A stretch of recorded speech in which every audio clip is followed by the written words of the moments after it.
Entonces, recordemos, aquí en la parte de la impresión, de hecho, vamos a ver si puedo quitarlas.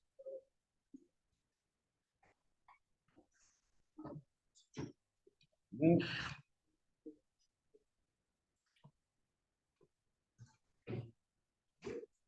no me dejo quitar. Ok. Si, cuando nosotros iniciamos, nos va a pedir que coloquemos una impresora. Eso lo hacemos en la parte donde dice añadir impresora. Nos va a salir un cuadro de texto donde nos pregunta si estamos utilizando una impresora de la marca Ultimaker o una impresora que no sea Ultimaker. En este caso, para esto que hagamos, podemos usar una no Ultimaker. Nos va a aparecer este mensaje de que no tenemos una impresora conectada. Entonces, lo que hacemos es añadir una impresora que no está en la red o que no está conectada y vamos a buscar la marca ANET. Esta marca ANET pues, es la con la que estoy trabajando, entonces lo vamos a hacer por tener la misma, pero realmente podrían colocar la que ustedes gusten. Entonces, colocamos la ANET ET4 o ET4 Pro o ET4X, cualquiera funciona exactamente igual, y le damos a añadir. Nos va a pedir algunos parámetros. Si los conocemos, pues conocemos que sean diferentes, pues lo hacemos. Y si no, pues regularmente pues son los que vienen de fábrica, ¿no? Por ejemplo, aquí la más interesante o lo más importante, las dimensiones, ¿no? Son de 22 centímetros por 22 centímetros por 25 de alto. La base es rectangular, y la cama es calentada, ¿no? Entonces ya lo tenemos aquí. Ya que le añadimos, nos aparece esto de aquí. Me han comentado que les había ocurrido algún error en esto. A ti, por ejemplo, ¿te acuerdas qué pasaba? Ok, no aparecía esto de aquí. Puede ser que aquí en esta parte, ay, ¿dónde está? Ah, déjame acordar.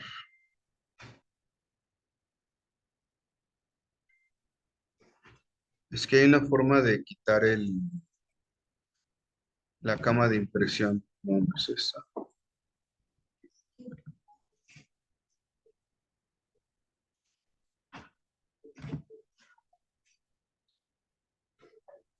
No, no.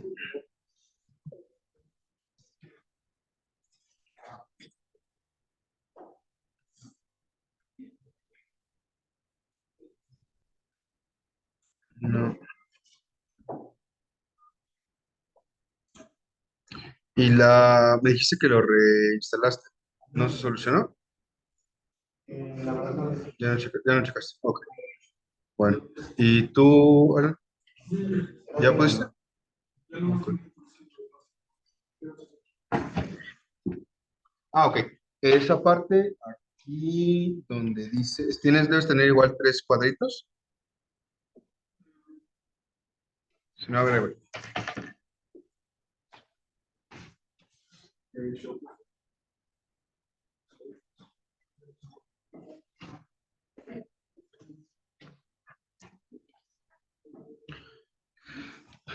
Ok. Entonces, en esta parte, primero que nada tenemos el tipo de perfil que se va a tener. Va desde extra course. No sé si sepan qué significa esta palabra course. O si alguno lo instaló en español, que le aparezca algo diferente. Exactamente, como poroso, digamos. Entonces, esta parte, la capa va a ser muy grande, la pieza se va a terminar muy rápido, o más rápido por lo menos, pero pues no va a ser tan detallada y algunas cosas se van a ver como feas, digamos. Y tenemos este que es draft, que de hecho sigue siendo un poquito grueso o un poquito grande. Normal, 0.15 milímetros es lo que solemos trabajar. Fino y extra fino, pues lo que hace es que sea más detallada la pieza, que tenga una superficie mucho más suave, digamos, más homogénea, más lisa. Igual podemos cambiarlo en la parte de calidad. En la altura de la capa, lo que va a hacer es justamente qué tan ancho es o qué tanto se va a separar de la cama de impresión y después de las capas subsecuentes cuando vaya imprimiendo. Ahorita el normal lo obtenemos en punto 15. Me despliega otros parámetros si yo le pongo en que se vean todos los parámetros. Si yo le pongo en básico, pues nada más me va a desplegar la altura de la cámara. ¿Se pueden modificar más cosas? Sí, como les había comentado, esto es un poquito de, de cálculo o de documentación y mucho de experiencia. Entonces, esto generalmente no suelo moverlo a menos que vaya a trabajar con algún otro material o que yo sepa algo de antemano que voy a requerir.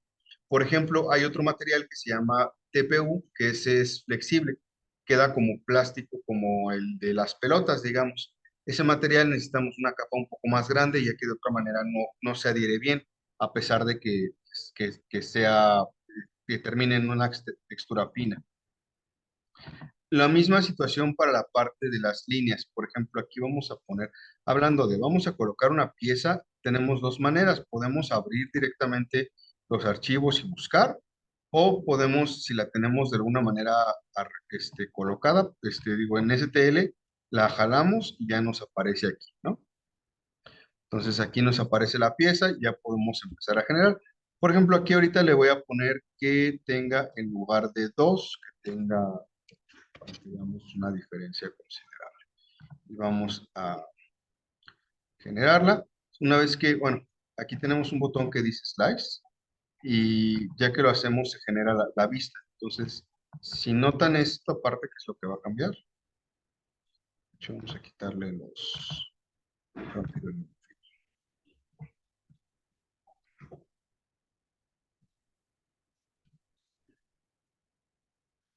Ok. Si vemos, esta capa roja es la capa externa y las otras son las paredes. Yo le puse 8 y justamente pues aquí son 8. Si yo cambio esto y por ejemplo en lugar de eso le pongo únicamente 2, que era como estaba, pues se van a generar dos capas. ¿Qué influye en esto de las capas o no las capas? Bueno, pues va a tener un poquito más o menos de resistencia las paredes por sí solas, porque recordemos que al final de cuentas pues, son más capas las que estamos poniendo, es más, más material, entonces pues va a flexionarse más o flexionarse menos. Dos capas es lo normal, se pueden poner más si queremos a lo mejor que tenga una dureza, una rigidez externa un poquito mejor, o no. Luego tenemos la parte del infill, que fue parte de lo que ustedes investigaron. Tiene varios patrones de relleno. Empezamos con una malla, líneas, triángulos, hexagonal, cúbica, submisión cúbica, octeto, cuarto de cubo, concéntrico, zigzag, cruzado, cruzado 3D, giroide y relámpago. Vamos a ver, por ejemplo, esta de relámpago. La parte de relámpago únicamente genera soporte en las capas más superiores. Es decir, únicamente evita que se caiga el techo, por así decirlo. Es mucho más rápido, sí, porque no vamos a tener nada, digamos, de relleno, entonces se va a hacer mucho más rápido.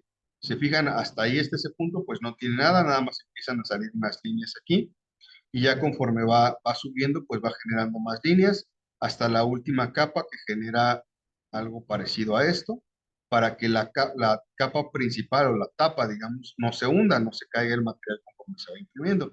Y si nos fijamos, pues el tiempo de impresión es muy corto, 2 horas, 11 minutos. Pero pues el problema sería que esta pieza no serviría más que para adorno, no tendría ninguna utilidad. Puede ser que a lo mejor nos sirva para algo si tomamos en cuenta las paredes o si de alguna manera necesitamos únicamente las paredes. Pero pues a grandes rasgos, si nosotros hacemos un engrane o lo que sea con este tipo de relleno, no va a ser más que para vista. Cambiamos, por ejemplo, a la más común, que no propiamente sería la más básica, que es una malla, únicamente se subdivide en cuadrados y estos se repiten infinitamente. Entonces, si nosotros alteramos el porcentaje que tiene de relleno, vamos a ver que va a tener más relleno, y es decir, los cuadros van a ser más pequeños. Por ejemplo, ahí lo tenemos al 10%, lo aumentamos al 50% para que sea una diferencia notable y lo dejamos que se genere y pues vemos justamente los cuadritos son mucho más pequeños y por lo tanto la densidad de la pieza es mucho mayor. Ojo, que ya les había comentado, pero lo repito, esto no implica que la pieza va a ser más o menos resistente. Dependiendo de la estructura que se tenga, puede ser que y también del material, de la estructura que se tenga y del material, puede que un porcentaje menor de relleno sea más resistente ante ciertas cosas que un porcentaje mayor. Además, recuerden que tenemos diferentes tipos de esfuerzos y diferentes tipos de fuerzas aplicadas y no podemos, ¿cómo decirlo? No podemos establecer que absolutamente una forma o un porcentaje o un patrón de relleno va a ser mejor que otro para todos los casos posibles. No es lo mismo tener algo a compresión que tener algo a extensión cuando tenemos una estructura. No es lo mismo tenerlo a compresión que tenerlo a esfuerzo de contacto o tenerlo a un esfuerzo de deflexión o a una rotación. Entonces, es un poquito de conocimiento con mucho de que se haya comentado, de prueba y error, para qué es lo que estamos haciendo y qué es lo que vamos a hacer. Lo que vamos a hacer nosotros aquí en la clase es hacer algunas probetas y literalmente probarlas y medir cuánto resisten y qué resiste más. Ustedes van a tener ahí su propuesta y vamos a decir, pues esto, y ya dependiendo de cuál funcione mejor, pues qué es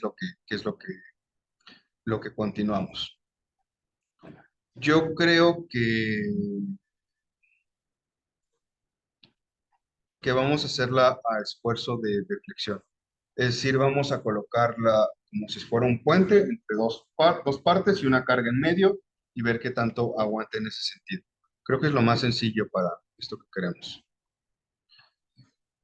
Entonces, igual, por ejemplo, también otra cosa a tener en cuenta, esto ya es la parte exclusiva de la impresión, es cómo se va a estar moviendo la pieza. Ya que si yo, por ejemplo, coloco este relleno de giroide, que lo voy a hacer un poquito menos, este, a menos para que se vea más la estructura. Si se fijan, son como ondulaciones, en un sentido, en otro, en un sentido, en otro. Entonces, este patrón, pues a lo mejor puede ser que me dé una homogeneidad para esfuerzos de tracción, perdón, de tensión. Va a funcionar igual si lo aprieto al derecho que si lo aprieto al revés. Y también podría ser relativamente flexible en el aspecto de que va a regresar a su posición original por tener estas curvas. Pero al momento de imprimirlo, pues esto se va a estar moviendo de un lado a otro y puede que la pieza no lo aguante. Para eso lo solucionamos con lo siguiente, con otras de las características. Otra cosa importante que, bueno, de momento no vamos a modificar es la velocidad de impresión. La velocidad de impresión, 50 milímetros por segundo. Sí, la velocidad de impresión la tenemos a 50 milímetros por segundo. Esto es qué tan rápido se va a mover en ese sentido. O sea, cuánto va a avanzar en X, Y. Una velocidad de impresión muy alta va a provocar que no le dé tiempo al material, digamos, de juntarse, entonces pues se van a generar huecos. Una velocidad de desplazamiento muy lenta pues va a provocar que al contrario salga mucho y no se embarre, no se hunde y se generen grumos o se generen como esferitas de material. Depende de qué cosas, pues una de la impresora, otra del material que estamos utilizando y una última de la temperatura a la que está imprimiendo. Todo este software pues ya trae unos parámetros preestablecidos que podemos dejar si vamos a estar trabajando con PLA o si queremos que se trabaje en PLA y no pasa absolutamente nada. Misma situación con la parte de travel. Tenemos algo importante que es la distancia de retracción. Cada vez que, por ejemplo,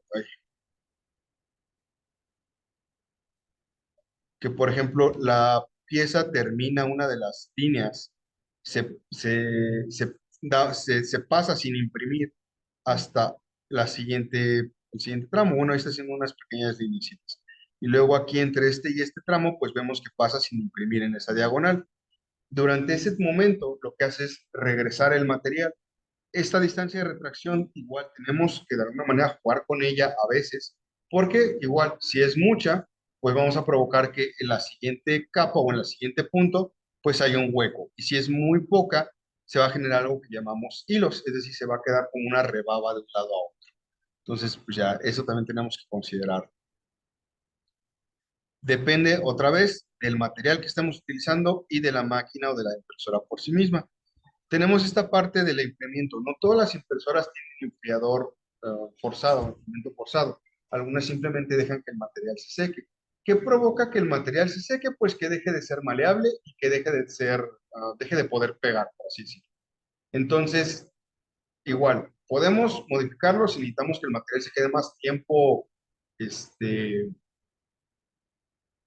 maleable o más tiempo que se pueda mover, pero también tenemos que tener cuidado porque si lo dejamos muy alto, una temperatura muy alta, pues la pieza no va a solidificar y va a quedar como si estuviera medio derretida. Entonces también eso tenemos que tomarlo en cuenta. Algo que no está muy bien, por ejemplo, es que eh, Cura no es propiamente un simulador. Tiene la opción de visualización, pero no es lo mismo que una simulación. ¿A qué me refiero con eso? Si ustedes le mueven los parámetros y los hacen como se les dé la gana, aunque no funcionen, Cura los va a poner como que sí funcionan. Entonces eso pues no nos ayuda mucho. Entonces también hay que considerar esa parte, ¿no? Después tenemos la parte de soporte. Por default nos aparece que no va a tener soporte, entonces pues no aparece absolutamente nada. Si nosotros le apretamos que si queremos que genere un soporte, pues nos aparecen diferentes opciones. Primero nos pide el tipo de soporte, que hay dos, la parte normal y la parte de arriba. Voy a mover esta para que se pueda hacer algo. Vamos a ponerla así y vamos a ponerla así. Ok. Si yo intento imprimir la figura en esta posición, que es como sobre una de sus esquinas, pues partes están al aire, ¿cierto? Entonces, si partes están al aire, cuando se imprima, como el material se imprime, dejando caer, o sea, sí, como si fuera uno de estos de pastel, dejando caer el material, pues por ejemplo, aquí en esta capa, en esto que está haciendo, a lo mejor no habría nada abajo, ¿no? Porque pues todo lo demás se fue cayendo. Y así sucesivamente. Tiene un ángulo en el que se permite, en el que permite que el material pegue. El ángulo por default es de 50 grados. Podemos bajarlo, subirlo dependiendo del material que estamos utilizando. Hay material, a pesar de que sea el mismo material, que es de diferente marca, puede tener diferentes comportamientos. Entonces, ahorita le estoy poniendo un soporte de aro nada más para que lo veamos y un ángulo de colgado de 20 grados. Entonces, sí o sí me va a tener que generar soportes en esto. Entonces, ya los vemos, nos genera estos soportes. Y listo, ya con eso la pieza no se debería caer. También existe la parte normal. El soporte de árbol lo que hace es hacer una especie de soporte inteligente que se adapte a la pieza. Funciona muy bien para piezas tipo complejas, o sea, como figuras o cosas que no tienen una geometría normal. No sé, cosas como raras. Para piezas mecánicas, digamos, engranes, probetas o lo que estemos haciendo, contenedores, cualquier cosa, pues lo más conveniente es un soporte normal. Nos ahorra un poquito de material, nos ahorra un poquito de tiempo de impresión, pues no nos afecta, ¿no? Entonces, aquí lo que sí podemos hacer es qué patrón se va a utilizar. Entonces, misma cosa, por ejemplo, pongo este de Hiroi y le pongo, vamos a dejarlo al 15% y vamos a ver que todo lo que esté colgando se va a soportar sobre unas estructuras como onduladas.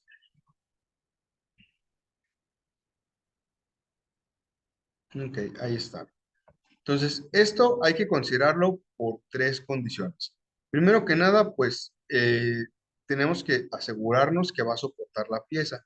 Si por alguna razón uno de los soportes falla o no se imprime o no aparece, pues esto se podría caer y podríamos perder toda la impresión. Y eso pues no está tan padre. Otra cosa que tenemos que considerar es cómo se va a estar moviendo, porque a final de cuentas, para hacer estas como figurillas de acá, pues aquí se mueve la boquilla, pero la boquilla realmente es fija, lo que se mueve es la cama de impresión. Entonces, pues va a estar moviendo toda la pieza y se podría caer si no está bien sujeta al piso. Y otra cosa que tenemos que considerar es que los soportes no se quedan en la pieza, al final de cuentas se los tendríamos que quitar. Entonces, si por ejemplo yo coloco un soporte de grida y lo hago, no sé, al 75%,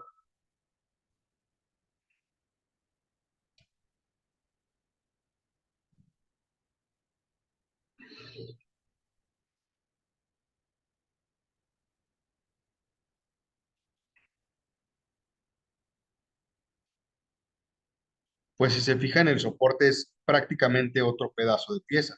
Entonces, se va a pegar, no lo vamos a poder quitar. Bueno, aquí a lo mejor sí porque está sobre la esquina, pero si estuviera eso sobre una cara plana, pues esto se pega y quedó. O sea, no se va a poder quitar y pues eso no lo necesitamos, al contrario, a lo mejor nos podría estorbar. Se lo podemos a lo mejor quitar con unas pinzas o quemar con un cautín o qué sé yo, pero pues eso es modificar la pieza y si la necesitamos para algo de precisión, pues ya vale. Entonces también hay que considerar esa parte.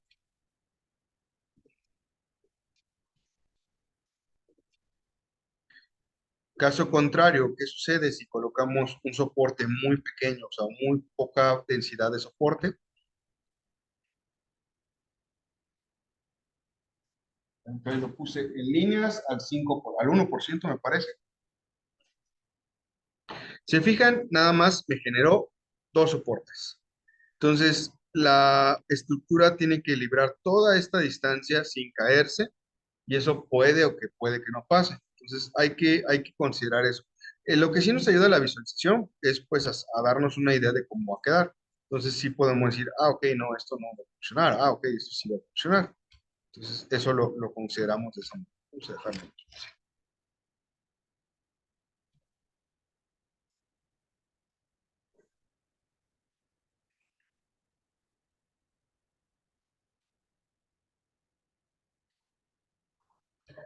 Y finalmente, esto que se llama plato de adhesión, que esto igual sirve para crear una capa pegada completamente a la pared, perdón, a la cama de impresión y que sirva de soporte.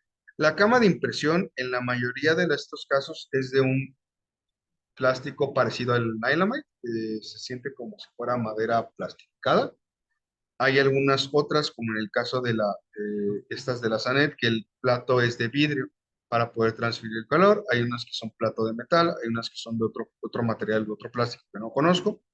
Entonces, sí o sí, no es del material que estamos imprimiendo. Entonces, sí o sí, no va a tener la misma adhesión que con el material que sí estamos imprimiendo. Hacer un plato de adhesión nos ayuda justamente a tener como una especie de cama sobre la que sabemos que se va a pegar. Si nosotros dejamos la pieza de esta manera, se fijan, únicamente está pegada con, ni siquiera tiene capa, a ver, la segunda capa, con ese punto. Literal, es un punto lo que lo mantiene atada o lo que lo mantiene pegada a la cama. Entonces, si se está moviendo con los soportes o lo que sea, se va a caer. Generamos un plato de impresión para este tipo de cosas que tienen anclajes puntuales o anclajes muy pequeños. La mejor opción es esto de raft. Raft creo que ya les había comentado y si no lo repito, significa tarima. Entonces lo que hace es justamente hacer una especie de plataforma de puro material moderadamente profunda o moderadamente gruesa que nos permita que esto se adhiera a eso. Podemos justamente cambiar algunos de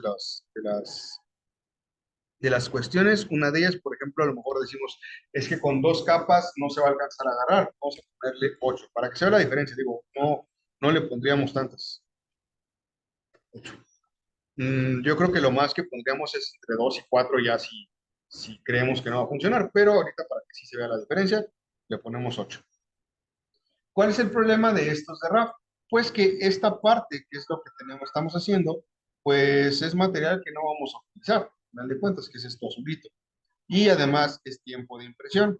Entonces, pues también es necesario considerar eso, ¿no? ¿Qué tanto lo necesitamos contra qué tanto qué tanto nos cuesta contra qué tanto lo necesitamos? Le ponemos las dos capas, nada más para que se vea.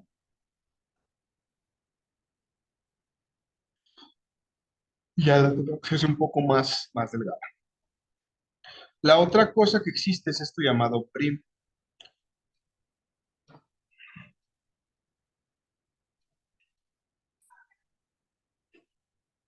Algo que ocurre en las piezas, especialmente en las grandes, tanto anchas como altas, es que si ustedes recuerdan, y si no, les repito, esto es un material que se imprime caliente. Entonces, se calienta y se enfría. Y le sucede como a todos los objetos cuando se calientan o se enfrían. Cuando se calienta se expande, cuando se enfría se contrae. Entonces, al momento de contraerse, en específico las primeras, ay,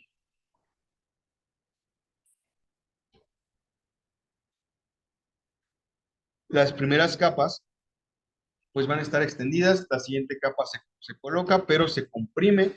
Entonces, qué es lo que sucede? Que esta capa se hace como cuando cocen la carne, que se enrolla. Entonces se levanta generalmente de las esquinas.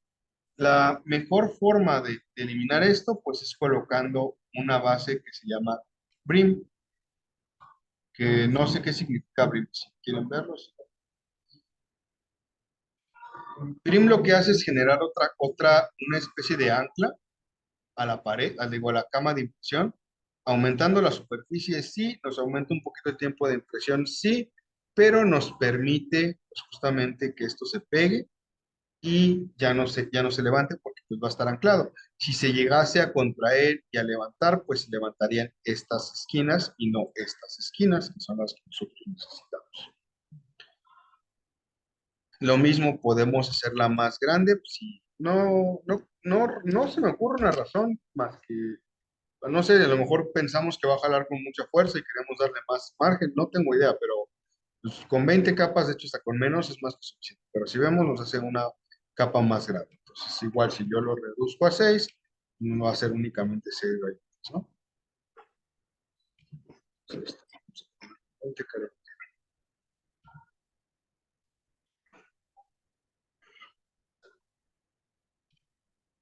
Y la última opción de cama o de Plate Adhesion es Skirt. Skirt lo único que hace es dibujar un contorno alrededor de donde está anclada la figura para evitar que otra cosa se pegue. Realmente no le veo mucho propósito, aunque sí debo admitir que esta, por ejemplo, la suelo utilizar mucho cuando recién calibro la impresora o cuando voy a utilizar, tengo en el taller una impresora, la que hicimos la mala, porque a veces imprime bien, a veces no, pues, no sabemos. Entonces, utilizo de Skirt para ver si por alguna razón está movida o algo, y pues ya, si es así, pues lo puedo cambiar, ¿no? Lo mismo, le puedo dar aquí a lo mejor 10 líneas, y vamos a ver que justamente esto se va a hacer mucho más grueso. Ahí está, 10 líneas. Vamos a ver.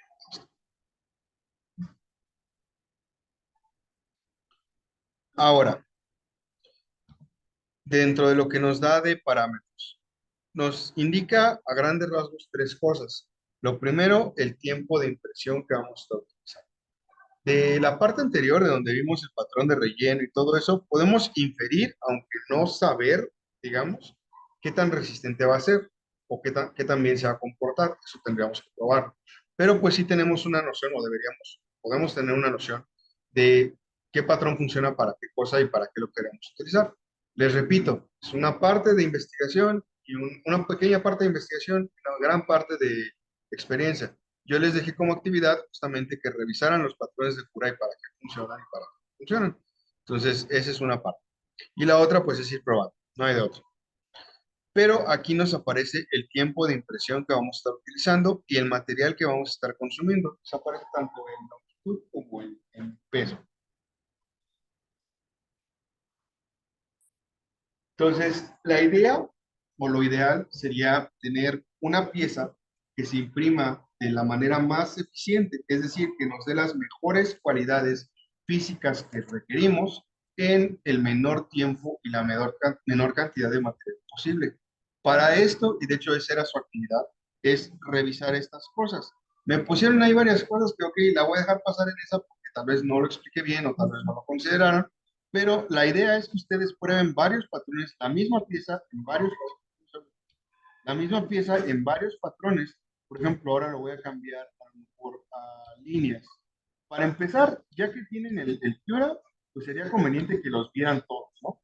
Que vieran qué se diferencian, qué hacen, qué no hacen, aunque este de líneas pues se parece mucho al grid. Entonces, por ejemplo, aquí a mí me surgió una duda cuando yo empecé a ver esto. ¿Cuál es la diferencia entre el de líneas y el de grid?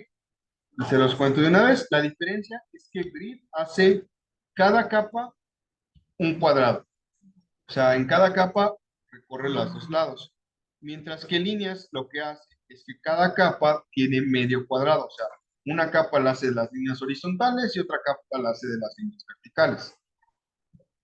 Entonces, pues obviamente va a ser diferente. Otro que se parece, que igual no es lo mismo, es este de zigzag.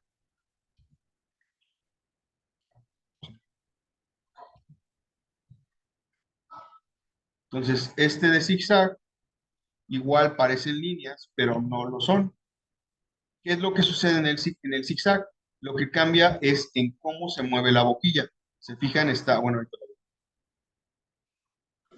va justamente de un lado a otro, mientras que en el que grid hace todas las líneas de un lado, luego todas las líneas del otro lado. Entonces, este es un poco más rápido porque no estamos evitando uno de los pases.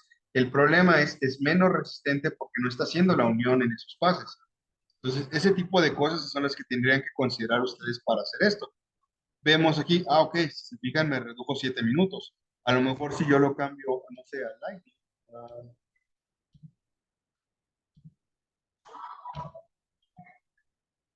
me lo reduce otros tantos de minutos. ¿Por qué? Porque nada más está haciendo eso. Ok, ya le hice Lightning, pero lo tengo al 10%, pues vamos a ponerlo al 5%.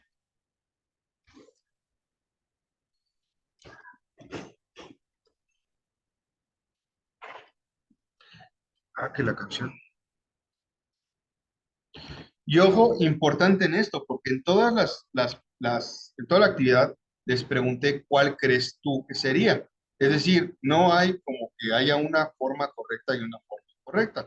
Les repito, esto es mucho de probarlo y experimentarlo. Pero, por ejemplo, si yo veo esto, yo sé que esta es una distancia muy grande para que cubra la impresión. Bueno, ahorita que se actualice.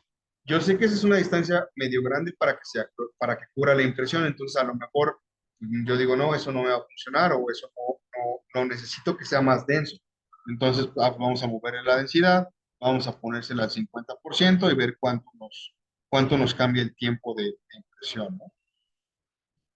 Ah, ok, aquí ya se ve mucho más denso, pero me aumentó casi una hora. Entonces, bueno, lo mismo, ok, el otro eran 15 gramos y ahorita me subió a 19 gramos. Entonces, pues también estoy teniendo un incremento considerable.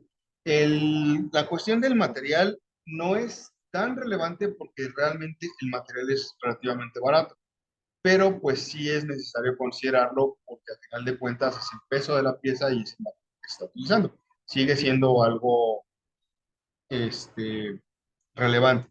Lo más relevante, creo yo, pues es el tiempo de impresión. ¿Por qué el tiempo de impresión? Porque si va a suceder algo mal, si se va a ir la luz, si se va a tener un error o si lo que sea, pues entre más tiempo se tarda imprimiendo, es más probable que suceda. Si tarda 10 minutos, pues es muy poco probable que en esos 10 minutos, no sé, se caiga la casa, cualquier cosa, ¿no? Se va a tardar 3 días en imprimir, pues chance ya está tiembla, estando aquí en México. Entonces, hay que considerar esas cosas nada más. ¿Dudas de lo que tienen que hacer? No, seguros. El de probeta circular es un poquito más complejo que el de probeta cuadrada, porque acuérdense que hay que considerar los soportes. La parte circular, pues no toda la probeta toca la cama de impresión. Entonces, no va a necesitar soporte sí o sí. La cuadrada, pues se puede imprimir sin soportes, y de hecho, si le ponen soporte, seguramente ni se los genera, pero la circular no. Entonces, para que consideren eso y consideren la cama de impresión. Recuerden que les pedí cuántos datos: patrón de relleno, porcentaje de relleno, tipo de soporte y nada más. Sí, nada más. Hay orientación o cómo van a colocarlo, ¿no? O sea, por ejemplo, aquí está desalineada. Eso propiamente hablando no influye, pero bueno, 2 horas 52 minutos, vamos a ver si nos cambia en algo, si nosotros la colocamos alineada.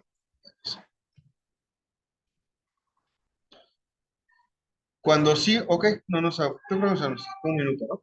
Cuando sí nos afecta, cuando sí nos importa esto de la orientación y la ubicación, es cuando son varias piezas, porque si están muy separadas o lo que sea, pues la boquilla tiene que viajar más distancia. Si tiene que viajar más distancia, pues va a pasar más tiempo. Entonces, 52 igual, sí. Entonces no nos afectó en nada, una sola pieza. Pero cuando son varias cosas. Ah, no.